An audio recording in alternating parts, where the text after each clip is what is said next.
చేసినప్పుడు ఏం చేస్తారు, మందులు తినాలని ఇస్తారు. ఆకలి పరీక్ష చేస్తారు. ఫస్ట్ ఆకలి పరీక్ష ఎట్లా చేస్తారు, ఆ పిల్లలకు బాలామృతం తినిపిస్తారు. ఆ బాలామృతం టైం బట్టి తినిపిస్తారు. ఇంత టైంలో ఇంత బాలామృతం తినాలా, తిన్నారా లేదా, తింటే ఆకలి మంచిగా ఉంది. మామూలుగా మీకు ఏమనిపిస్తుంది అంటే పిల్లలు ఏం తినట్లేదు, మీరేం చేస్తారు, ఏదో ఒకటి పెడుతూనే ఉంటారు, పిల్లలు ఏం తినట్లేదు అంటారు. కడుపు నిండా పాలు తాగిస్తారు.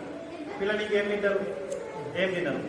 ఏం తినకుండా ఏం తాగించకుండా ఆకలి టెస్ట్ చేస్తారు. ఎట్లా చేస్తారో బాలామృతం వాళ్ళు ఎంత ఏటల్లో 10 గ్రాములు 100 గ్రాములు బాలామృతం చేసి లడ్డిస్తారు. అది ఎంత టైంలో తినాలో అది తినిపిస్తారు. అంత టైంలో తిన్నారనుకోండి, ఓకే ఆకలి మంచిగానే ఉందంటారు. కాబట్టి ఆకలి పరీక్షలు అక్కడనే చేస్తారు. మీ ముందరనే చేపిస్తారు. హాస్పిటల్కి వెళ్ళకుండా ఆకలి పరీక్ష చేయించి మీకు కావాల్సిన బాలామృతం ఇస్తారు.